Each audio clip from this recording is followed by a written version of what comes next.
Assalamualaikum warahmatullahi wabarakatuh.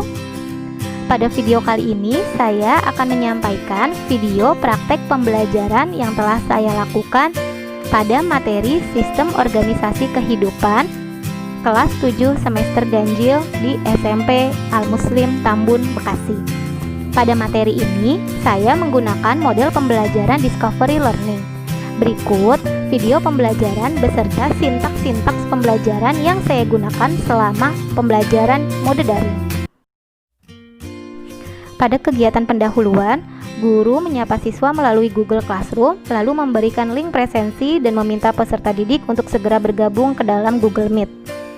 Assalamualaikum warahmatullahi wabarakatuh.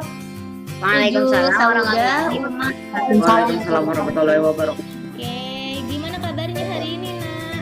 Alhamdulillah baik, Bu. Alhamdulillah baik. Sehat semua Baik, ya, Bu. sayang? Sehat, Bu. Alhamdulillah. Nah, sebelum kita memulai pembelajaran, baiknya kita berdoa dulu. Semuanya sikap berdoa. Semuanya di atas kepalanya. Doa sebelum belajar.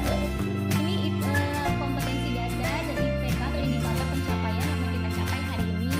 Nah, tujuan pembelajaran kita hari ini adalah menjelaskan pengertian tentang sel, mengidentifikasi organel, dan menganalisis perbedaan. Nah, di sini juga Ibu akan melihat sikap kalian. Ibu mau mereview materi sebelumnya. Adakah yang bisa menyebutkan susunan tingkatan organisasi kehidupan? Saya, Bu. Yang pertama sel, lalu Iya, jaringan, siapa coba? Ya, yang pertama sel, lalu jaringan, lalu organ, dan terakhir sistem organ. Organ yang bergabung menjadi sebuah individu. oke, pintar sekali. Jadi, berarti sudah mulai ingat ya. Masuk pada kegiatan inti model pembelajaran Discovery Learning dengan sintaks sebagai berikut: 1. Stimulus, 2. Identifikasi masalah, 3. Pengumpulan data, 4. Pengolahan data, 5. Verifikasi, dan 6. Generalisasi. Perhatikan dulu gambar tersebut. Bisa kita lihat ya, ada gambar rumah yang mau dibangun, itu sudah ada bata-bata yang tersusun, ada besi, ada kayu, dan sebagainya. Nah, kalau kita ibaratkan rumah tersebut seperti tubuh kita, Ibu mau nanya ke kalian, kira-kira apa ya yang sama antara rumah dengan struktur rumah sama tubuh kita? Kalau dimirip-miripin, dianalogikan, kira-kira gimana tuh? Rumah dan tubuh manusia terdiri dari berbagai unsurnya. Misalkan rumah terdiri dari kayu dan manusia terdiri dari berbagai sel. Ih, pinter banget, alhamdulillah, keren. Yuk kita simak video berikut. Disimak baik-baik videonya karena nantinya Ibu akan meminta kalian menganalisis isi video tersebut. Research berikut sel. Sel adalah unit yang terdiri dari organisme. Semua sel memiliki benda sama. Tidak peduli apa jenis mereka. Semua sel memiliki membran sel yang memisahkan sel dari ini. Sitoplasma yang merupakan cairan seperti DNA dan DNA. Jadi, apa itu organel? Organel berarti organ kecil. Adalah bagian dari sel yang memiliki pekerjaan aktivitas di luar rumah. Mari kita mulai dengan ini, yaitu pusat kontrol sel. Inti atau nukleus dengan DNA bagian aktif. Nah, setelah menyaksikan video yang tadi Ibu tampilkan, cobalah kalian mengidentifikasi hal-hal apa saja yang akan dipelajari pada pertemuan hari ini. Hasil identifikasi kalian tulis di lembar kerja peserta didik. Setelah itu, baru kalian mulai mengumpulkan informasi dan mengolah data-data yang kalian dapatkan mengenai struktur sel dan perbedaan antara sel hewan dan sel tumbuhan. Bisa ya, Nak?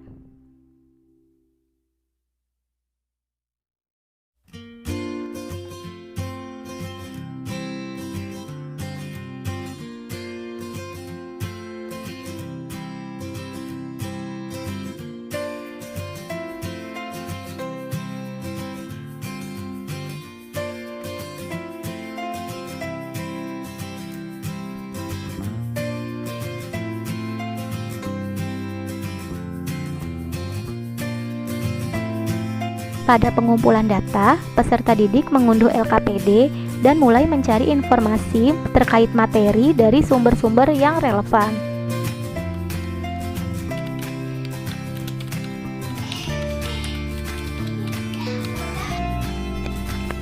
Pada tahapan data processing, peserta didik melakukan diskusi dalam kelompok kecil dengan memanfaatkan fitur WhatsApp Group dan Google Meet.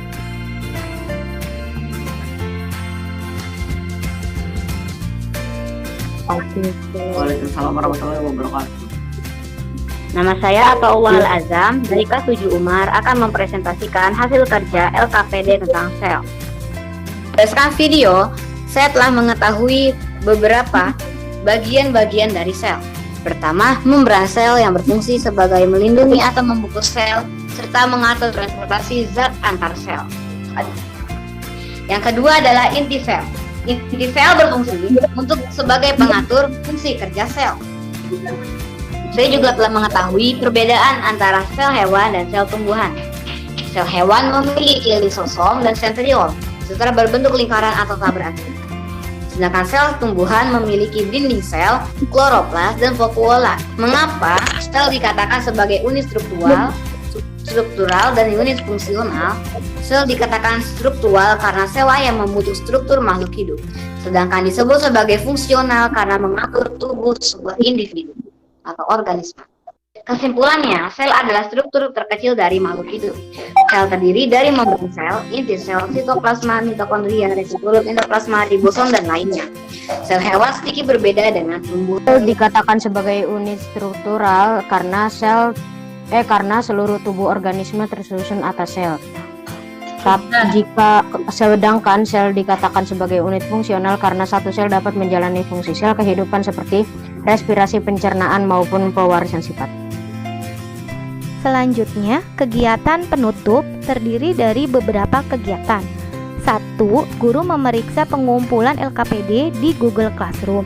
2. Melakukan refleksi dan memberi informasi terkait pembelajaran berikutnya.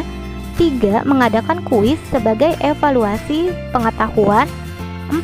Memberikan reward bagi peserta terbaik. Dan 5. Melaksanakan doa bersama.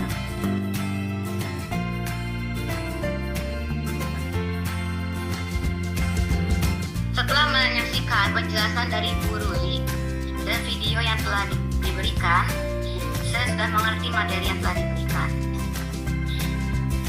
Pada pertemuan kali ini, kita telah mempelajari tentang struktur individu, pengertian sel, ciri-ciri sel, struktur sel, serta perbedaan sel hewan dan sel tumbuhan.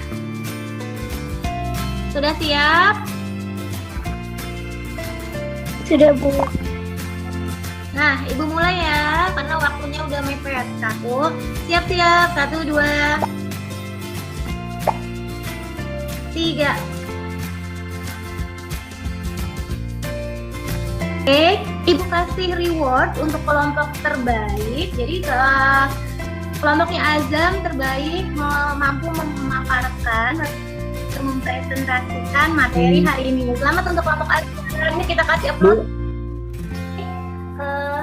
Kita ucap hamdalah, nak. Alhamdulillahirabbil alamin. Untuk pertemuan berikutnya, kita masih membahas tentang struktur sel yang rencananya kita akan membuat model sel. Jadi bentuk sel seperti apa. Sekali lagi, Ibu ucapkan selamat kepada kelompok terbaik, kelas terbaik, dan 10 peserta dapat peringkat teratas. Oke, Ibu rasa cukup untuk hari ini. Assalamualaikum warahmatullahi wabarakatuh. Sekian video praktek pembelajaran yang telah saya lakukan. Terima kasih telah menyaksikan. Wassalamualaikum warahmatullahi wabarakatuh.